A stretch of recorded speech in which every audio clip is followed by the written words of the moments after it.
Good morning, children.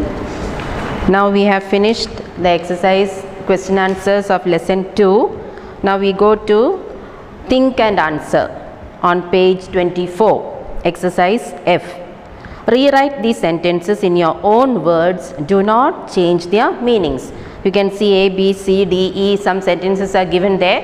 You have to write it in another way without changing the meaning of the sentence. Now look at the first one, A. You never know who can be of help. So what is the meaning of that? We can never say that who will be there to help us when we are in trouble. So you can write it in another way. We can never say who will be of help.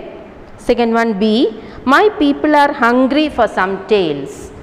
So here the word hungry means not hungry for food. That is hungry to hear stories. That is, my people are very eager. They want to hear more and more stories. So my people are eager to hear tales means stories.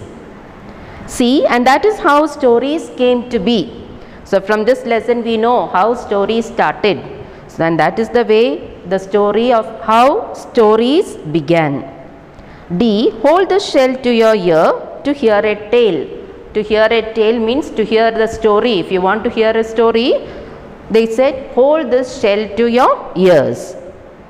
E. I only know of the things that are here on the face of the earth. So that means I only know the things that are happening on the earth. Face of the earth means on the earth. Now 2. Mansa worked hard to bring stories to all of us. How would you describe Mansa? Use suitable adjectives. Now what words can we use to describe Mansa?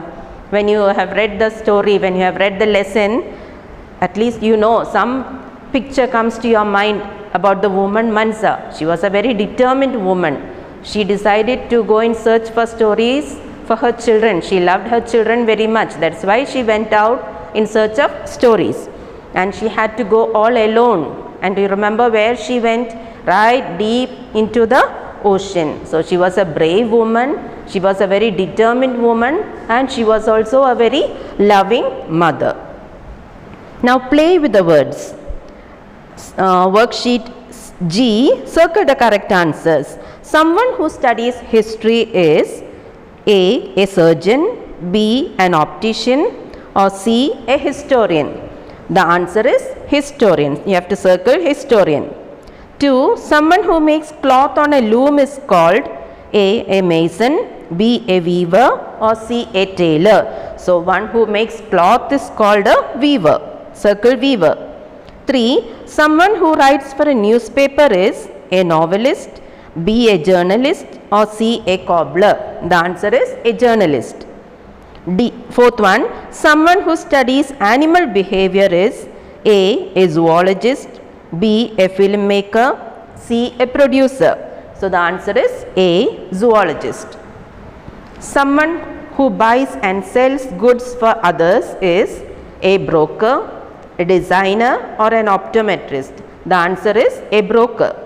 Sixth one, someone who designs buildings is A, an architect, B, a mathematician, and C, a librarian. The answer is an architect. Now exercise H. Add HOOD, NESS, or DOM to the words given below and write the new words. You may have to make some changes in the spellings. So when you add NESS or HOOD or DOM to the word sad, which is the correct one, we have to find out. So sad, we use the word NESS. Then the full word comes as sadness. Second one, free, it is freedom. Third one, child, childhood. Fourth one, bore, boredom. Fifth one, lazy, laziness. Sixth one, neighbor, neighborhood. 7, brother, brotherhood. 8, dry, dryness. 9, king, kingdom. And 10, kind, kindness. Now spell it right. I tick the correctly spelled words in the brackets. Number 1, the great fish eagle knew who could help Mansa. So 2 words are given there, KNEW and NEW. So you know which is the correct spelling? It is KNEW. So tick that. Second one, the children are visiting their grandparents this Saturday. So the answer is THEIR, their. Third one, the whole village celebrated the birth of the baby. The spelling of birth is BIRTH. 4. The principal called all the teachers for a meeting. There the spelling of principal is PRINCIPAL. That's the correct one. 5. Farah bought a piece of colorful cloth in the market. Here the correct spelling of piece is PIECE.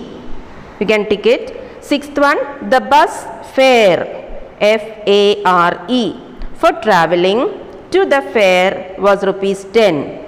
Second bracket is FAIR is the correct word spelling of fair. Seventh one, I had an apple pie for dessert. Dessert, two spellings are given there. DESSERT is the correct one. Now all these pictures I will be sending you all, so you can write the correct answers in your textbook. Now no grammar. Nouns, collective nouns. Now what is the meaning of collective nouns? Collective nouns means a group of pictures, a group of person, animals, things, or anything it can come. For example, stories, you say a collection of stories.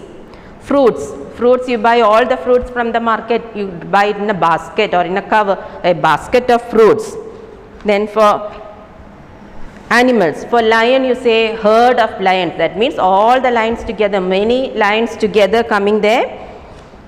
School of fish you say. So in that collective nouns, children, the exercise is on page 26, exercise J.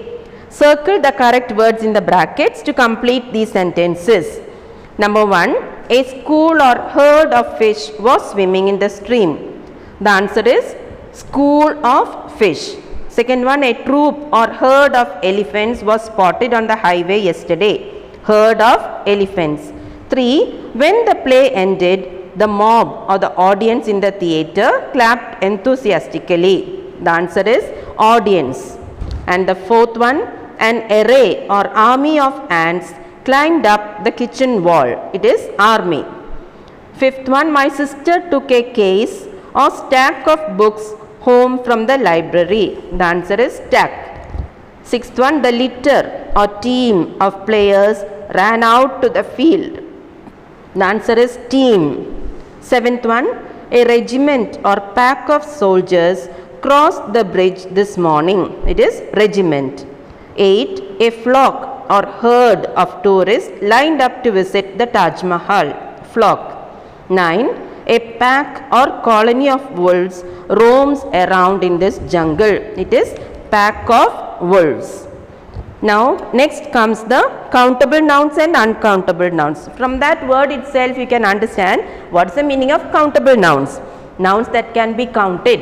For example, books. Books can be counted. Box, baskets, fruits, oranges, apples, all those you can count, and they have got a singular and plural also. For example, tree. The singular is tree, plural is trees. For example, orange. Orange, the plural is oranges. So those words which can be counted are called countable nouns, and those that we cannot count are called uncountable nouns. For example, sugar. Sugar, rice, salt, all that we cannot count. So they are called uncountable nouns. Now exercise K. Write the countable and uncountable nouns from the box in the correct columns. So two boxes are given there, two columns are given there, countable nouns and uncountable nouns. So under the countable nouns come oranges, flowers, bicycle, house, mangoes. And under uncountable nouns come food, money, tea, milk, hair. Now fill in the blanks with countable and uncountable nouns from exercise K. So from the words given in the box, you have to fill in the blanks given here. First one, my grandfather prefers to drink tea without milk. Second one, Aunt Julia gave me money to buy a new bicycle. 3. Rita's hair is shorter than Sarah's. 4. Javed's house is not far from his school. 5. Oranges are Lynn's favorite fruit, but she likes mangoes too. 6. Kanav got a bouquet of flowers and a book on his birthday. 7. We should avoid eating oily food. So, all these pics I will be sending you all, you can copy it. Now, we go to the abstract nouns. Abstract noun shows the qualities, your feelings, whether you are happy, you are sad, or sometimes your ideas or experiences. And abstract nouns are often made by having a suffix at the end, that is example an adjective. For example, white, the last words, the last letters there is NESS, you add to make it whiteness. Honest, honesty, brave, bravery, kind, kindness. So, you are adding an ending to the adjective. Circle the abstract nouns in each set of words. First one, darken, darkness, darkly. The word is darkness. Second one, silent, silence, silently. The word is silence. 3. Rough, roughly, roughness. The correct answer is roughness. 4. Enjoyment, enjoy, enjoyed, enjoyment. 5. Honestly, honest, honesty. Honesty is the correct word. 6. Bright, brightly, brightness. Brightness is the correct one. 7. Curious, curiosity, curiously, curiosity. 8. Neighborhood, neighborly, neighbor. Neighborhood is the correct one. Now, it was a moonless night and no one could see him in the darkness. Completed. Sanya always found hockey to be a source of great enjoyment. 3. The brightness of the light blinded John momentarily. And 4. The silence of the night was broken by a shrill cry. 5. I opened the letter out of curiosity. 6. The whole neighborhood supported Seema's cleanliness drive. 7. The roughness was in the voice as well. What do you think you are doing? It said. And last one, honesty is the best policy. So, I will be sending you all the pictures, children, of all these and the question answers. So, you can copy it and study for the exam. Yes? So, you do all this in your textbook itself, and only the question answers and words to know you write in the notebook. Okay, thank you, children.